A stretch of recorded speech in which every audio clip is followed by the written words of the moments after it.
Good morning बच्चों।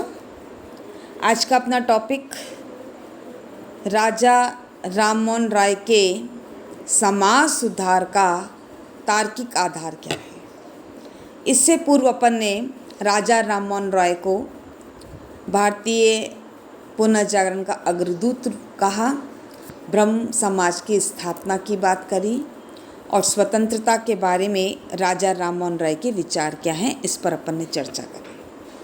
आज समाज सुधार के बारे में राजा राममोहन राय के क्या विचार हैं, इस पर अपन आज पढ़ेंगे। राजा राममोहन राय के अनुसार व्यक्ति की स्वतंत्रता का अर्थ केवल यह नहीं है कि देश को विदेशी शासन से मुक्ति प्राप्त, कि व्यक्ति की स्वतंत्रता क्या नहीं है या और क्या है कि देश को विदेशी शासन से मुक्ति प्राप्त हो। यदि देश को विदेशी शासन से मुक्त प्राप्त हो जाएगी, यदि देश विदेशी शासन से मुक्त हो जाएगा तो व्यक्ति स्वतंत्र हो जाएगा, ऐसा नहीं है। यदि समाज के भीतर अन्याय की जड़ें गहरी जमी हो तो स्वाधीन देश में भी व्यक्ति की स्वतंत्रता निरर्थक हो जाती है। क्या कह रहे राजा राममोहन राय? यदि किसी समाज में अन्याय हो और वो समाज स्वाधीन हो, स्वतंत्र हो, लेकिन उस देश में रहने वाले व्यक्ति की स्वतंत्रता का कोई अर्थ नहीं है, कोई मूल्य नहीं है, यानी व्यक्ति की स्वतंत्रता निरर्थक है। जिस देश में व्यक्ति को आत्मनिर्णय का अधिकार ना हो, वह देश राजनीतिक स्वशासन का अधिकारी नहीं हो सकता। ऐसे देश को राष्ट्रीय स्वतंत्रता प्राप्त करने से पहले समाज सुधार का कार्य हाथों में लेना चाहिए। सबसे पहले क्या करना चाहिए? समाज में सुधार करना चाहिए और फिर राजनीतिक स्वतंत्रता की बात करनी चाहिए। राय के अनुसार तत्कालीन भारत पर यही बात लागू होती है। हम राजनीतिक स्वतंत्रता की बात तो कर रहे हैं, लेकिन यह व्यक्ति की स्वतंत्रता बिल्कुल शून्य है। व्यक्ति को बिल्कुल स्वतंत्रता का मूल्य पता नहीं है। राय का विचार था कि भारत की प्राचीन संस्कृति जो वेदों और उपनिवेशों की शिक्षाओं पर आधारित थी, बहुत अच्छी थी, बहुत महान थी, लेकिन उनका समकालीन भारत उस संस्कृति से बिल्कुल बेकार था, क्योंकि यहाँ मूर्ति पूजा, बहुदेववाद, बाल विवाह, विधवा पुनः विवाह का निषेध, सती प्रथा, जाति प्रथा और पुरोहित प्रथा जैसी कुरीतियों ने उसको घर रखा था और अंधविश्वासों का बोलबाला था। इन सब बंधनों से बंधे हुए मनुष्य के लिए स्वतंत्र इच्छा के प्रयोग का कोई गुंजाइश नहीं थी। जब व्यक्ति अपने हिसाब से कुछ नहीं कर पा रहा है, मूर्ति पूजा है, बहुदेववाद है, बाल विवाह है, विधवा विवाह जो पुनः विवाह की बात है उस पर निषेध है, सती प्रथा है, जाति प्रथा है, भ्रष्ट पुरोहित प्रथा है और अंधविश्वास है, रूढ़ियाँ हैं, व्यक्ति बंधा हुआ है तो अपनी स्वतंत्रता का उपभोग नहीं कर पा रहा है और उसे आत्मनिर्णय का कोई अधिकार नहीं रह गया। ऐसी हालत में देश की सबसे बड़ी समस्या मनुष्य को तर्क शून्य रीति रिवाज और रूढ़ियों से मुक्त कराने की थी, कि व्यक्ति कुछ सोच नहीं पा रहा है, उसमें तर्क करने की क्षमता नहीं है, वह रीति रिवाजों से बंधा हुआ है, वह रूढ़ियों से बंधा हुआ है। इन सबको हमको उससे मुक्त करना पड़ेगा। इसके लिए राज्य की ओर से सशक्त प्रयास करने की आवश्यकता है। राज्य का यह कर्तव्य था कि वह एक ओर अमानवीय सामाजिक प्रथाओं पर प्रतिबंध लगा दे और दूसरी ओर व्यक्तियों को अपनी स्वतंत्रता के प्रयोग के लिए प्रोत्साहन दे।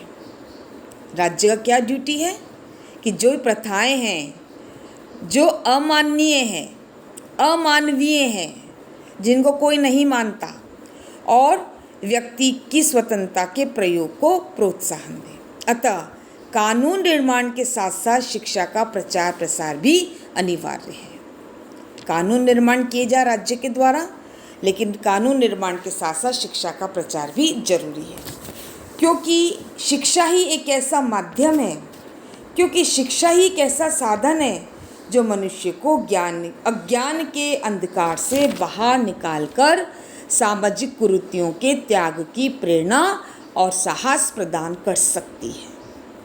राय ने विशेष रूप से आधुनिक शिक्षा की मांग की, जिसमें गणित, रसायन और शरीर रचना विज्ञान जैसे प्राकृतिक विज्ञान, natural science, maths, chemistry, geology जैसे प्राकृतिक विज्ञानों की पढ़ाई पर विशेष ध्यान दिया जाना चाहिए। यदि ब्रिटिश सरकार यह दायित्व संभाल लेती है तो वह भारत को सामाजिक प्रगति और स्वतंत्रता की ओर आगे बढ़ने में सहायक सिद्ध होगी। और अपन पहले देख चुके हैं कि राजा राममोहन राय को ब्रिटिश शासन में गहरी आस्था है। ब्रिटिश शासन की मान्यताओं में उन्हें गहरा विश्वास है, इसलिए उनका ये विचार है कि यदि ब्रिटिश सरकार दायित्व संभाल लेती है, कौन सा दायित्व? भारतीय जनता को, नागरिकों को शिक्षा देना, तो भारत को सामाजिक प्रगति और स्वतंत्रता की ओर आगे बढ़ाने में वो सहायक सिद्ध होगी। आधुनिक शिक्षा को बढ़ावा देने के लिए स्वयं राय ने अनेक स्कूल और कॉलेज स्थापित करने की बात करी। इसके अलावा राय ने ब्रिटिश सरकार से मांग की कि वह भारत में विवाह, उत्तराधिकार, राजस्व और फौजदारी कानून के क्षेत्र में कानूनी सुधार करें। यानी वो ब्रिटिश शासन के अंतर्गत ही ऐसी व्यवस्था की बात कर रहे हैं और न्याय प्रणाली में भी उपयुक्त परिवर्तन किए जाएं। साथ ही उन्होंने यह भी चेतावनी दी कि यदि वो भारतवासियों को विचार और अभिव्यक्ति की स्वतंत्रता से वंचित कर देगी तो सारे सुधार निरर्थक हो जाएंगे। सुधार का प्रयास भी किया जा रहा है, लेकिन उन भारतीयों को विचार और अभिव्यक्ति की स्वतंत्रता से वंचित किया जा रहा है, तो ये सारे सुधार कैसे हैं? बेकार हैं, निरर्थक हो जाएंगे, केवल नाम के रह जाएंगे। इस तरह राय ने हिंदू समाज में प्रचलित धार्मिक और सामाजिक कुरीतियों के विरुद्ध संघर्ष किया, विरोध किया, प्रबल संघर्ष किया। 1829 में उन्होंने ब्रह्म समाज की स्थापना करी। इसका उद्देश्य हिंदू धर्म को स्वच्छ बनाना और हिंदुओं को एकेश्वरवाद की शिक्षा देना। अभी समाज में क्या फैला हुआ है? बहुदेववाद, एकेश्वरवाद की शिक्षा देना। इसने अपने अनुयायियों को यह सिखाया, जो इनके शिष्य थे, जो इनके फॉलोवर थे, उनको सिखाया कि उन्हें रूढ़िवाद से हटकर अन्य धर्मों की विवेक सम्मत शिक्षाओं को आत्मसात करना चाहिए। जिस धर्म में जो भी अच्छी चीज़ है उसको अपने तर्क और बुद्धि से सोचकर उन शिक्षाओं को ग्रहण करना चाहिए। राय ने मूर्ति पूजा का विरोध करते हुए यह भी मान्यता रखी कि हमें असंख्य देवी देवताओं की बजाय केवल एक ही निराकार ईश्वर की पूजा करनी चाहिए।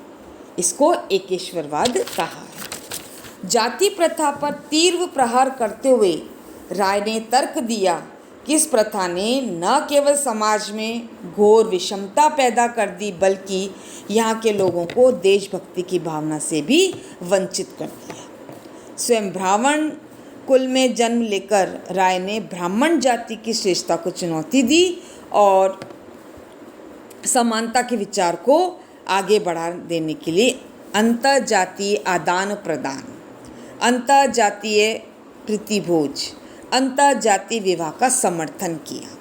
उन्होंने तत्कालीन समाज में स्त्रियों की दुर्दशा पर गहरी चिंता प्रकट करी और उनकी दशा सुधारने के लिए एक व्यापक अभियान चलाया।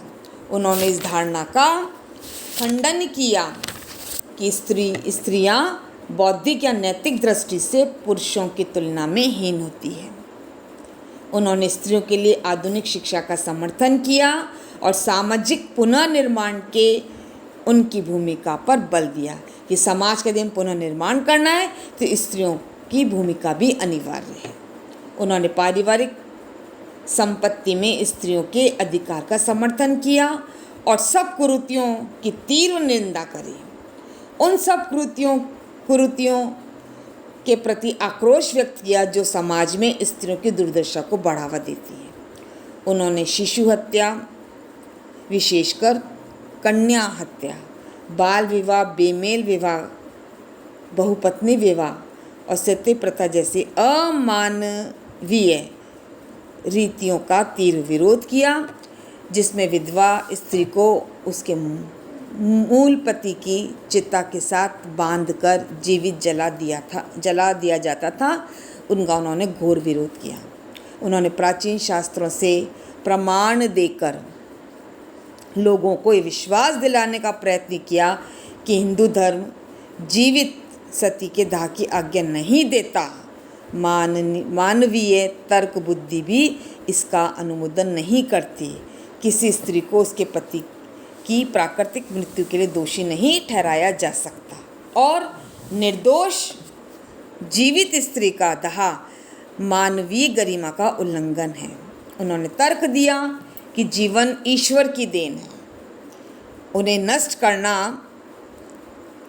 का अधिकार समाज को नहीं है। इसके साथ राजा राम मोहन राय ने उन सभी तर्कशून्य मान्यताओं पर तीव्र प्रहार किया जो समाज की प्रगति और आधुनिकीकरण में बाधा उत्पन्न करती है। जैसे उन्होंने उन अंधविश्वासों का खंडन किया जिसके अंतर्गत विदेश यात्रा को पाप समझा जाता था। तो इस प्रकार से उन्होंने समाज सुधार के संदर्भ में अपने विचार प्रस्तुत किए। धन्यवाद।